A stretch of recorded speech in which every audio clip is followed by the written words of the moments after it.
অভিনয় তো আমি নিজে করতে চাই, আমি নিজের জন্য করতে চাই, মানে আমি সুইসাইড করতে পারবো না, আমাকে বেঁচে থাকতে হবে। একটা জিনিস সিদ্ধান্ত নিয়ে নিয়েছিলাম, সেটা হচ্ছে আমি নিজের মনকে প্রশ্ন করেছিলাম যে আমি কি সারা জীবন অভিনয়টাই করবো। আমি পারি না, কিন্তু পারবো না এটা নয়। ওই ক্লাস আমার জীবনের, মানে আমার অভিনয়ের দেখার প্রতি দৃষ্টিভঙ্গি বদলে দিয়েছিল।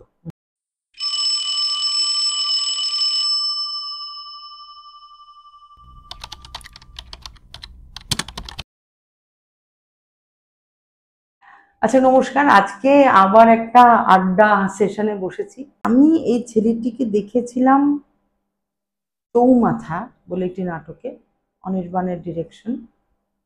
আমি দেখে আমি তারপরে বলেছিলাম কে, এই কোথা থেকে, আমি কখনো তাকে দেখিনি, কে। Just an explosion on the stage. একটা অসম্ভব প্যাশনেট ছেলে, বুকটা ধকধক ধকধক করছে, সমস্ত ইমোশনস, বলে না that you're carrying your emotions on your sleeves, আর কি একদম এবং একজন অভিনেতা তো এরকমই হওয়া উচিত। অভিনেতা খুব একটা গুছানো হয় না বোধহয়, তার সমস্ত প্যাশনস, তার মাথা টাথা সমস্ত সবকিছু is always alive and clicking. আস্তে আস্তে বোধহয় নানান কিছুতে একটু স্ট্রেট জ্যাকেটেড হয়ে যায়, কিন্তু এখন ওই ছেলেটি স্ট্রেট জ্যাকেটেড হয়নি। যারা ওকে স্টেজে দেখেননি, আমি বলবো this is a miss of a life time. দেখবেন কিন্তু ওকে। ওর নাম বুদ্ধদেব দাস। বুদ্ধ, আচ্ছা, কি কি যে বলি, তুই নিজের কথা বল। বুদ্ধ, তুই কোথা থেকে শুরু করেছিস, কি নিয়ে পড়াশোনা করেছিস, কোথায় থাকিস, এই সমস্তটা বল। আমার বাড়ি নৈহাটি। আমি ভাটপাড়া অমরকৃষ্ণ পাঠশালা থেকে প্রথমে মাধ্যমিক পাশ করি। তারপরে সেটা ছিল গঙ্গার এপারে, ভাটপাড়ার গঙ্গার এপারে। আর ভাটপাড়া ঠিক গঙ্গার ওপারেই চুচুড়াতে হচ্ছে হুগলি কলেজিয়েট স্কুল, সেখানে আমি 11-12 পড়ি, আর্টস নিয়ে পড়াশোনা করি। তারপর সেখান থেকে আমি গ্র্যাজুয়েশন করি সংস্কৃত কলেজ থেকে, সংস্কৃততে আমি গ্র্যাজুয়েশন করেছিলাম। বাবা। তারপর সেখান থেকে আমার যখন আমার কলকাতাতে আসার কারণই ছিল যে আমি অভিনয়ের সঙ্গে যুক্ত হতে চাই। হঠাৎ সংস্কৃত কেন? ওটা সিট খালি ছিল, কম ছিল। আচ্ছা আচ্ছা। আমি এমন নয় যে খুব সংস্কৃত নিয়ে খুব পড়াশোনায় ভালো ছিল, সেরকম নয়। কোনো রকম পড়ে পাশ করে যাওয়ার মতন পড়াশোনা আমি করেছিলাম, কিন্তু আমার মূল লক্ষ্য ছিল কলকাতায় আসা। কারণ কলকাতার আমি থিয়েটার তখনও পর্যন্ত জানি না। আমি যখন প্রথম ফার্স্ট ইয়ারে পড়ি, তখন আমি প্রথম জানতে পারি আমাদের নৈহাটি আরবিসি কলেজের সামনে একটা পোস্টার দেওয়া হয় অভিনয় কর্মশালার 5 দিনের থিয়েটার প্ল্যাটফর্ম থেকে, যার নির্দেশক কর্ণধার দেবাশিস রায়। আমার এক বন্ধু বলে যে, যদি আমি নাটক করেছিলাম, স্কুলে করেছি, পাড়ার ফাংশনে করেছি, কিন্তু কখনোই প্রফেশনাল ভাবে কিভাবে থিয়েটার কি সেটা বুঝতাম না। এক বন্ধু বললো, আমার শানু ওর নাম, ও বললো যে এরকম অভিনয় জানতে গেলে, অভিনয় করতে গেলে তোমাকে থিয়েটারটা করতে হবে, তো এরকম ওয়ার্কশপ হচ্ছে, চলো। আমরা 2-3 জন বন্ধু মিলে সেই খর্দাতে যাই, ওয়ার্কশপ করি ফার্স্ট ইয়ার পড়াকালীন। এবং তার মধ্যেই কলকাতার থিয়েটার, কলকাতার অভিনয় জগৎকে জানার জন্য আমার কলকাতায় আসা। এটা করতে করতে যখন আমি বুঝতে পারলাম যে এটার মধ্যে আমার একটা ভালোবাসা, একটা ন্যাক তৈরি হচ্ছে, তারপরে আমি জানতে পারি রবীন্দ্র ভারতীর কথা। তখন আমি থিয়েটার পারফর্ম করছি, তারপর ওখান থেকে বেরিয়ে আসি 1.5 বছর কাজ করার পরে। যখন আমার গ্র্যাজুয়েশন কমপ্লিট হয়, তারপরে আমি রবীন্দ্র ভারতীতে মাস্টার্স করার চেষ্টা করি, পরীক্ষা দিই, এবং আমার ডিরেকশন নিয়ে পড়ার ইচ্ছে ছিল, তো আমি পেয়েও যাই সুযোগ। তো সেখানে আমি MA পাস করি রবীন্দ্র ভারতী থেকে। এবং রবীন্দ্র ভারতীতে আমাদের ওই মাস্টার করার সময় আমাদের একটি প্রোডাকশন নামে, তারপরে যখন আমি MA পাস করে বেরোই, পরেই তখন শুভ স্যার ছিলেন, শুভ স্যার এখন আর নেই। উনি ফোন করেন, আমার এক কলেজেরই তখন বান্ধবী, ওকে দিয়ে ফোন করায়, যে ও বলে যে, বুদ্ধ, রবীন্দ্র ভারতীর রেপার্টারি হচ্ছে, তুই পরীক্ষা দে। তো ওখানে পরীক্ষা দিই, ওখানে আমরা সুযোগ পাই। প্রথম ওই রবীন্দ্র ভারতীর রেপার্টারি ফর্ম হয়। সেখানে বেশ কিছু প্রোডাকশন নামে, তার মধ্যে একটি উল্লেখযোগ্য কাজ ফাগুন রাতের গপ্প, যেটা মিডসামার নাইটস ড্রিম থেকে অ্যাডাপ্ট করা হয়েছিল। সৌমিত্র বসু অ্যাডাপ্ট করেছিলেন এবং নির্দেশনা করেছিলেন আমাদের তরুণ প্রধান স্যার। সেখানে অনির্বাণ ভট্টাচার্য এবং বাবান্দা মিউজিক করেছিল, এবং আমরা সমস্ত রেপার্টারির ছেলে এবং রবীন্দ্র ভারতীর ছেলেমেয়েরা মিলে প্রোডাকশনটা করেছিলাম। সেটা বেশ একটি ভালো প্রযোজনাই হয় সেই সময় দাঁড়িয়ে। তারপর ওখান থেকে বেরিয়ে আসা। ফাগুন রাতের গপ্পর হয় না, এখন আর হয় না। এখন ওটা আর হয় না। 49টা না 50টা শো হয়, তারপর আচ্ছা, বন্ধ হয়। এখন রেপার্টারি আছে, রবীন্দ্র আচ্ছা। রেপার্টারি আছে, এবং তারপরে আরো অনেক প্রযোজনা হয়েছে। আচ্ছা, এর মধ্যেই আমি থিয়েটার প্রায় করতে পারবো না এরকম অবস্থা ছিল আমার বাড়ির পরিস্থিতির কারণে। ইন বিটুইন অনেক ধরনের কাজ আমি করি। কি বিভিন্ন ধরনের কাজ? আমি কল সেন্টারে কাজ করেছিলাম, হুম, ইভেন্ট ম্যানেজমেন্টের কাজ করেছিলাম, হুম। মেকআপ আর্টিস্টের মানে যারা ছবিতে মেকআপ ম্যান তার অ্যাসিস্ট্যান্টের কাজ করেছিলাম। আচ্ছা। বেশ কয়েকবার। তার বাড়ি ছিল বারাসাত, আমি বাড়ি থেকে বারাসাত যেতাম, তার সঙ্গে বেরোতাম, আবার রাতে ফিরতাম। সে তো ভোরবেলাও যেত। অনেক, হ্যাঁ অনেক অনেক। তারপরে আমি সে টাকা পয়সা হতো তাতে ভালো। না ওই মানে যেটুকু তখন মানে আমার তখনও আমাকে নিজের খরচায় নিজেকে চালাতে হয়নি। বাবা মা মোটামুটি, তখন বাবা মা একটা ফ্যাসাদেও পড়েছিল। আমার বাবা একটি মানি মার্কেট কাজের সঙ্গে জড়িয়ে যায়, তো সেই কোম্পানিটা কোলাপস করে, তার মালিক সুইসাইড করে। সেখান থেকে এবার যা হয় আর কি, সবাই হুম, টাকা রেখেছিল, আমার বাবা মাও টাকা রেখেছিলেন, হুম, আহ, সেটা রিকভার করতে পারেনি। তো সেটা একটা খুবই বিপর্যয় ঘটে আর কি। হুম, সেই মুহূর্তে দাঁড়িয়ে আমি খুঁজছিলাম যে কিভাবে সাপোর্ট করা যায় ফ্যামিলিকে। তো তারপর কল সেন্টারেও কাজ করেছি। হুম। সেখান থেকে আমি যেটা করতাম, বছরে একটা টাইম পুজোর সময় আমি রামায়ণের শো করতাম। আচ্ছা, হরিয়ানাতে যেতাম, বাবা। দিল্লিতে যেতাম, উত্তরপ্রদেশে ওই গেছি। রামলীলা। রামলীলা যাকে বলে। আচ্ছা, আচ্ছা। এই সন্ধান কোত্থেকে পেয়েছিলি রামলীলা শো? আমাদের আমি জানি, কারণ আমি এলাহাবাদের মেয়ে, তো আমি হ্যাঁ, রামলীলা দেখে বড় হয়েছি। রবীন্দ্রভারতীতে ডান্স ডিপার্টমেন্টে হ্যাঁ, অনেক যেমন মেয়েরা যেরকম ভালো নৃত্যশিল্পী আছে, ছেলেরাও আছে। আমাদের হ্যাঁ। নৈহাটির এক সৈকতদা বলে একজন খুব ভালো নৃত্যশিল্পী আছেন। হুম, উনি বলেন যে বুদ্ধ এরকম আমরা শো করি, তুই কি করবি? কারণ ওর ওই নৈহাটিতে কখনো ফাংশন হলে আমাকে বলতো, তুই মানে জানে জানে যেহেতু যে আমি টুকটাক একটু অভিনয় করতে পছন্দ করি, তো বলে তুই একটু শিব করে দে, হুম, হুম, হুম। তুই একটু হনুমান করে দে। এই করতে করতে ও হ্যাঁ। কোনো একটা সূত্রে খোঁজ পায়, ওর সূত্রে আমার যাওয়া। সেইটা আমার জীবনে পরে গিয়ে খুব কাজে লেগেছিল। হুম। কারণ আমি হাজার হাজার দর্শকের সামনে হ্যাঁ, খোলা মাঠে, ট্যাবলো বেরোয়। হ্যাঁ, হ্যাঁ, আমি পারফর্ম করতাম। রাস্তা দিয়ে গাড়ি যেত, সেই সময় হ্যাঁ। সেজে দাঁড়িয়ে থাকতে হতো।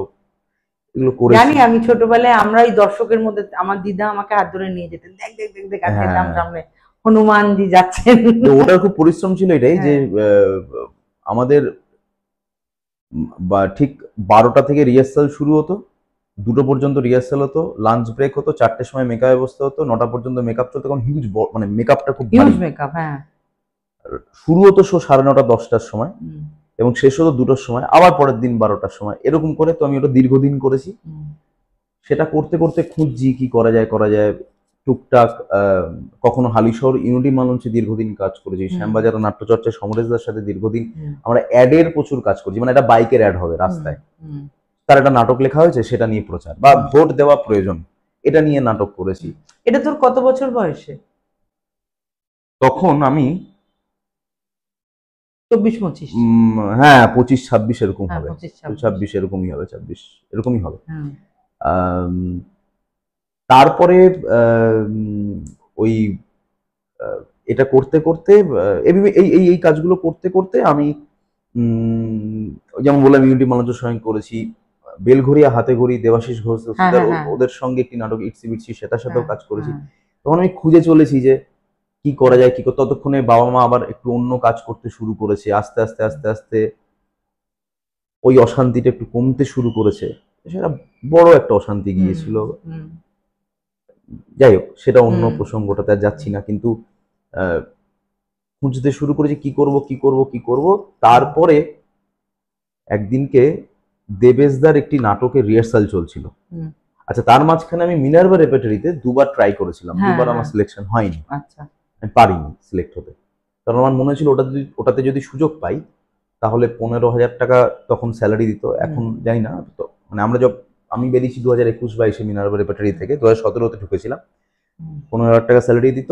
তো আমি ওই টাকাটা আমার খুব দরকার, ওই টাকাটা নিশ্চয়ই। পেলে ভালো হতো। প্রথম 2 বছর দিয়েছিলাম, যখন হয়নি, এই না হওয়ার মাঝে আহ, তখন আমি রামলীলা, তাছাড়া আমাদের তপনদা যে খুব ভালো আহ, মানে আমাদের যিনি খুব ভালো কোরিওগ্রাফার, আমাদের খর্দার তপনদা, ওর সঙ্গে প্রচুর কোরিওগ্রাফির কাজ। ইভেন নৈহাটিতে এই মুহূর্তে যে নাট্য সমন্বয় কমিটি,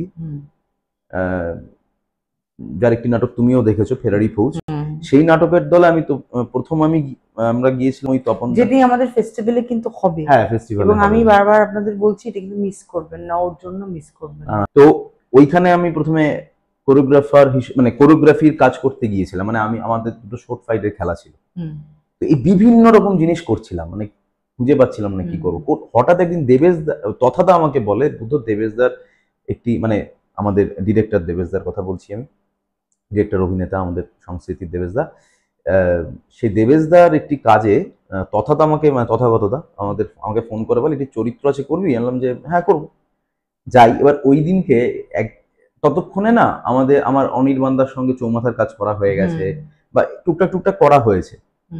তো মাঝখান থেকে মিনার্ভাতে আর দেবো এই আশাটা বেরিয়ে গেছে, হবে না, দুবার হয়নি, আর হবে না, আমি বরঞ্চ চেষ্টা করি কিভাবে আমি মোটের ওপর গড়ে কি করে ইনকাম করা যায় তার একটা চেষ্টা চলছিল, হ্যাঁ মানে এরকম, মানে মনে আছে এই সময় তুই একবার আমাকে বলেছিলি যে বাবুদি কিছু না পেলে টোটো চালাবো। হ্যাঁ, আমি একটা জিনিস সিদ্ধান্ত নিয়ে নিয়েছিলাম, সেটা হচ্ছে আমি নিজের মনকে প্রশ্ন করেছিলাম যে আমি কি সারা জীবন অভিনয়টাই করবো।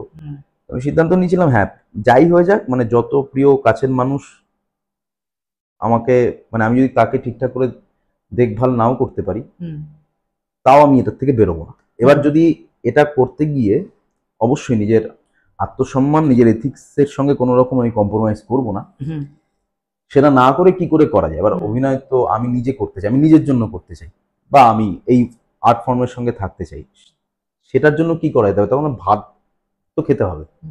তখন মনে হয়েছিল যে কিছু না, টোটো চালিয়ে নেবো। টোটোটা তো স্বাধীনভাবে চালানো হয়, সকালে বেরোলাম, বিকেলে রিহার্সাল করলাম, এরকম একটা কিছু। যাই হোক, সেটাতে আমি বিশ্বাস করি, এখনো বিশ্বাস করি, কারণ আমি বলতে পারি যে এখন মানে এখন যে র্যাপিডো এসেছে, দরকার হলে সেটাও করতে পারি, যদি সার্ভাইভ করতে হয়। এই যে আমার খুব সুন্দর লাগে এগুলো শুনতে, ছোটবেলা গেল, কারণ এই 25-26 বছর বয়সে অনেকেরই একরকম জার্নি, জানিস তো। মানে আমি একটা স্কুলে, মানে বাবা মার মেয়ে হওয়া সত্ত্বেও, নান্দিকার থাকা সত্ত্বেও, তখন তুমি জানতাম না আমি কি করবো। এর 25-26 বছর বয়সে আমি একটা স্কুলে পড়াতাম, আমি 1500 টাকা মাইনে পেতাম। সকালবেলা 8টায় ঢুকতাম, 7টায় ছাড়তো আমাকে, স্কুলটা শেষ হতো 5টায়, বাকিটা সময় বসে ওদের কারেকশন করতে হতো। হ্যাঁ, আর এই স্কুলটাতে আমাকে পার্মানেন্ট করেনি, কারণ ওটা খ্রিস্টান স্কুল ছিল, এবং আমাকে পড়াতে হতো 6 to 12 অল সাবজেক্টস 1500 টাকায়। কিন্তু তখনই 1500 টাকাটা আমার কাছে মানে মনে হতো যে মানে আমি পাগলের মতো করতাম। অনেক টাকা সেই সময়, মানে খুব পুরোনো সময় নয়, মানে এটা ধর 2003-4 কথা বলছি, এই সময়। হ্যাঁ, তো এইটাই আর কি, মানে এই যে আমরা যে কি করতে চাই, আমি নিজেকে খুঁজে পেতে চাই কিভাবে, নিজে একটা টাকা রোজগার করলে একটা না, মানে শুধু টাকা নয়, মানে what is my place in the world, মানে আমার পরিশ্রম, এগুলো কিন্তু খুব সুন্দর। অনেকেরই আমি শুনতে যাচ্ছি, অনেক কিছু সিমিলার, আলাদা আলাদা জার্নি কিন্তু সিমিলার। তারপর তো দেবেশ চট্টোপাধ্যায়ের কথা বলতেই হবে। এবার একটি মানে একজন রবীন্দ্রনৃত্য শিল্পী ওই নাটকে, তিনি সেদিনকে রিহার্সালে আসেননি। তো আমি দেখতাম রোজ রিহার্সালটা বসে। তো গিরিশ মঞ্চে সিটে বসলে ওই দিকের, মানে আমাদের অ্যাক্টার্স লেফট আর অডিয়েন্সের রাইটের দিকে ওই খাটটা আছে না, ওই খাটের ওখানটা দেখা, আমি ওখানটা বসেছিলাম, পর্দা দেওয়া ছিল না। তো দেবেশদা জানে যে ও তো আসেনি, সিনটা চলছে, ঢুকে যাও। তো আমি ঢুকে নেচে টেচে বেরিয়ে গেছি। তখন ভাবছি তুই করলি কি করি? বললাম যে আমি তো দেখেছি এতদিন। এবার দেবেশদা ডেকেছে আমাকে, বলছে তুই মিনার্ভাতে।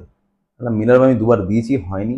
আর বলছে তোর টাকার দরকার আছে তো, মানে সার্ভাইভ করবি কি করে? বলছে সেটা তো আছে, তুই দে মিনার্ভা দে। আমি বলছি দে, যা যা পড়াশোনায় মেটেরিয়াল লাগবে আমি বলে দেবো, পড়বি, দে মিনার্ভা। তখন আমার মনে একটা জোর এলো যে ঠিক আছে, দেবো, যাই হয়ে যাক দেবো। তো ঠিক সেই সময়, ওই পুজোর পরেই আর কি, পুজোর সময় আমি রামলীলার শো করতে যেতাম বাইরে। সে বছর হরিয়ানায় গিয়েছিলাম, তারপরেই মিনার্ভার প্রথম পরীক্ষা ছিল। তো আমি ওই হরিয়ানাতে যেটা করতাম যে আমি ওটা নিয়ে পড়াশোনা করতাম, প্র্যাকটিস করতাম, আর তারপর শো করতাম। ফিরে এসে মিনার্ভাতে আমি সুযোগ পাই। তারপরে আমাদের প্রথম প্রোডাকশন করাতে আসেন অরুণ মুখোপাধ্যায়, খড়ির গন্ডি। অরুণ স্যারের 60 দিনের একটা রিডিং রিহার্সাল উনি করেছিলেন, সেইটা 60 দিন 60 দিন, আচ্ছা 60 ডেজ, গুড। সেটা আমার মানে আমি যতটুকু পারা, সেই পারার মধ্যে কি বলবো, একটা অন্য রকমের আত্মবিশ্বাস এনে দিয়েছিল। ওই ক্লাস আমার জীবনের মানে আমার অভিনয়ের দেখার প্রতি দৃষ্টিভঙ্গি বদলে দিয়েছিল। টেক্সট, হ্যাঁ, টেক্সটে কি করে অ্যাপ্রোচ করতে হয়, মানে যদি কেউ চোখ বন্ধ করে শোনে সেই সময় হরিগন্ডি মনে হবে যে রেডিওতে হচ্ছে নাটকটা, শুধু উঠে দাঁড়ানো দরকার ছিল, বাকি সব তৈরি হয়ে গিয়েছিল। আমার ক্ষেত্রে খুব কাজে দিয়েছিল। আমি নান্দিকারের খড়িগন্ডিতে বাচ্চার পাঠটা করতাম। আচ্ছা তখন আমার 2-3 বছর বয়স। তো অরুণ স্যারের ওই ক্লাস, তারপরে বিপ্লব বন্দ্যোপাধ্যায় এলেন। বিপ্লব বন্দ্যোপাধ্যায় মানে সেভাবে মানে বলে না যে গুরু ওইভাবে একজন কেউ হয় না ঠিকই, কিন্তু তবুও বিপ্লব বন্দ্যোপাধ্যায় না থাকলে এখন আমি তোমার সঙ্গে বসে আলাপচারিতা করতে পারতাম না। ওই লোকটা এলেন, আমাদের নাসিকা পুরাণ বলে একটি নাটক নির্দেশনা করলেন, যেটা অশোক স্যারের লেখা ছিল। তিনি আমাকে মিনারবা, তারপর ওই মিনারবার 4-4.5 বছর কমপ্লিট হলো, বেরোনোর পরেই উনি আমাকে প্রথম প্রাচ্যে সুযোগ দিলেন একটি নাটক ডিরেক্ট করার, আজাদি। তারপরে আরেকটি নাটকে পাঠ করার সুযোগ দিলেন, তারপরে আরেকটি নাটকে পাঠ করার সুযোগ দিলেন। মানে ওই লোকটা ক্রমাগত আমাকে পুশ করে গেছে, এবং আমি বলছি আমি এখনো তৈরি নই, তখনও আরো তৈরি ছিলাম না, কিন্তু উনি ক্রমাগত জানি না কেন উনি বিশ্বাস করে গেছেন আমাকে। এখনো পর্যন্ত আমি যদি কোনো বড় সিদ্ধান্ত নিই জীবনের, কেন জানিস না কেন, তোকে তো বিশ্বাস করার মতোই, তোর মতো অভিনেতা পাওয়া তো সত্যি মানে জানি না, মানে আমি বলছি ওকে, ওই মানুষটা আমাকে, ওই মানুষটা না থাকলে আমি মানে এখন এই মুহূর্তে দাঁড়িয়ে থিয়েটার এখনো পর্যন্ত করতে পারতাম না। তারপরে যে মানুষটা আমাকে খুব সাপোর্ট করেছে আমি বলবো, মানে এই প্রথম মিনারবা থেকে বাইরে বেরিয়ে কাজ করা শুরু হলো। কিন্তু বলতে হবে সুদীপ সিনহা আমাদের একজন নির্দেশক, যিনি ঘাসফুলের কবি করেছিলেন জয় গোস্বামীর। জানি বলছি সুদীপদার কথা বলতে হবে, কারণ উনি সেই সময় মিনারবা থেকে বেরিয়ে প্রথম আমাকে থিয়েটার করার একটা কাজ দিয়েছিলেন, প্যারালালি বিপ্লব বন্দ্যোপাধ্যায়। এবার বিপ্লব স্যারের সঙ্গে, বিপ্লব স্যারের একটি নাটক বালজাগের প্রেমিকারা, সেটা দেখে সৌরভ পালোদি আমাকে ঘুমনি নাটকে একটি চরিত্রে রিকাস্ট করলো। সৌরভের সঙ্গে সৌরভদার সঙ্গে অনেক প্রায় 4 বছরের জার্নি হয়ে গেল। এই করতে করতে করতে করতে এখন টুকটাক টুকটাক করে সুযোগ পাই। এবং অবশ্যই আমাকে আরেকজনের কথাও বলতে হবে, একটি দলের কথা বলতে হবে, সেটা হচ্ছে সংগ্রাম। অনির্বাণদা এবং তথাগতদার কথা বলতে হবে এই কারণে, কারণ তথাদা প্রসেনজিৎদা চলে যাওয়ার পরে প্রসেনজিৎদারই নাটক করছিলেন সেই সময়, পরাঞ্জলি বলে। তখনও নাটকটা ছোট গল্প হিসেবে ফর্ম নেয়নি, মানে 3টে গল্প মিলিয়ে ছোট গল্প, কিন্তু শুধু মাঝের গল্পটা প্রসেনজিৎদা চলে যাওয়ার পরে ওর জন্মদিন উপলক্ষে তথাদা বললো যে তুই নাটকটা করবি ওর জায়গায়। করবো, তাহলে মানে অন্ততপক্ষে এভাবে ওকে মনে রাখা। ওই নাটকটার সুযোগ দেওয়ার পরে ওই নাটকটার সূত্রেও আমি অনেকগুলো কাজ পেয়েছি, এবং অনির্বাণদা আমাকে কিন্তু বলতে গেলে প্রথম মিডিয়া ক্ষেত্রে মানে অনির্বাণদা আমাকে প্রথম মানে পুশ দিয়েছে সেভাবে যদি বলতে, এবং অনির্বাণদা এবং অর্পণ আর অনির্বাণদা মিলে একটি ওয়েব সিরিজ সেখানে প্রথম পুশ দেয়। তার আগেও আর একটি প্রথম অনির্বাণদা পুশ দেয় ব্যোমকেশে বলতে ওই যে পিঞ্জরাপোল, ওইটাতে অনির্বাণদা প্রথম আমাকে একটা সুযোগ দেয়। তারপরে অনির্বাণদা আরো কোলাবোরেশনে কাজ করে, মিনার ভাই কাজ করে। তার আগে রবীন্দ্রনাথ ছিল, তার আগে ও শান্তিপুরে ছিল অর্পণ গড়াই, ও তালমা রোমিও জুট বলে একটি ওয়েব সিরিজ করে, সেখানেও একটা পুরো। তারপর টুকটাক টুকটাক করে এইভাবে এটা খুব ইন্টারেস্টিং যে এটা মানে আমাদের সময়ও হয়েছে যে একটা জেনারেশন কিভাবে আস্তে আস্তে উঠে পরস্পরকে সাহায্য করতে করতে করতে করতে এক পথে চলতে চলতে সবাই মোটামুটি একটা দাঁড়িয়ে যায়। মানে আমি যখন খুব ছোট ছিলাম তখন আমাদের নান্দিকারের বাইরে, বুঝলি তো, একটা চায়ের দোকান ছিল, মহেন্দ্রদার চায়ের দোকান। হ্যাঁ, সেই মহেন্দ্রদার চায়ের দোকানে এখন যারা হুজ হু অফ থিয়েটার তারা আড্ডা মারত। ব্রাত্যদা, দেবেশদা, গৌতম দা, দেবুদা, ওখানে সুভাষিস দা, সব ওখানে। আমি তখন খুব ছোট, ক্লাস 6-7 পড়ি, আর দেখতাম ওখানে মানে রিহার্সাল হয়ে গেছে, রাত্রি 12টা-1টা পর্যন্ত ওখানে আড্ডা চলছে, আর মহেন্দ্রদা চায়ের পর চা বানিয়ে যাচ্ছে, বুঝতে পেরেছিস তো? ওইটা মানে এই সমস্ত সময় ঝগড়াঝাটি অনেক কিছু হয়, কিন্তু যদি কেউ টিকে থাকতে পারে, লেগে থাকতে পারে, তাহলে ওই একটা করতে করতে। আমি শুধু জানতে চাই বুদ্ধ, কখনো তোর এরকম একটা ডিসপেয়ার হয়েছে, মনে হয়েছে যে না আর পারবো না, এটা মনে হয়েছে কখনো? মানে আমি সুইসাইড করতে পারবো না, আমাকে বেঁচে থাকতে হবে। হুম, যদি বেঁচে থাকতে হয় তাহলে আমি অন্তত পক্ষে অ্যাটলিস্ট ট্রাই করে বাঁচি, যে আমি যেটা হুম। করতে চাইছি সেটা করে বাঁচি। খুব আমি সুন্দর। আমি ওটাই বললাম যে আমি পারি না কিন্তু পারবো না এরকম নয়, হুম, মানে বলছি আমি পারি না কিন্তু পারবো না এটা নয়। হুম, ফলত শেষ যতদিন আছে শেষ দিন পর্যন্ত একটা ট্রাই করে যাই, হ্যাঁ, চেষ্টা ছাড়া আর কিছু করার নেই হ্যাঁ, আমার হ্যাঁ। কাছে। এখন কেমন আছিস বল, এখন বিয়ে টিয়ে করার পরে কেমন আছিস সেটা বল। আচ্ছা, আপনারা নিশ্চয়ই এটাও জানেন, দোলাকে নিশ্চয়ই চেনেন। দোলা হচ্ছে বুদ্ধর স্ত্রী। দোলা অসম্ভব সুন্দরী একজন অভিনেত্রী। আপনারা বীরাঙ্গনা কাব্য আরো অনেক নাটক করেছে, তবে সম্প্রতি বীরাঙ্গনা কাব্যে খুব ভালো অভিনয় করে, পারলে একবার দেখে নেবেন। দুর্নার ডিরেকশনে বীরাঙ্গনা কাব্যে দোলা অভিনয় করে। একটু দোলার সম্পর্কে বল। দোলার সাথে আমার প্রথম পরিচয় হয় মিনার ভাতে। আমাদের সিলেকশনের পরীক্ষার জন্য পুতুল খেলা নাটকটাকে নির্বাচন করা হয়েছিল। আমাদের মেন্টর ছিল অনির্বাণদা। আমরা গোল হয়ে বসেছিলাম, দোলা ছিল ওই কর্নারে, আমি ছিলাম এই কর্নারে।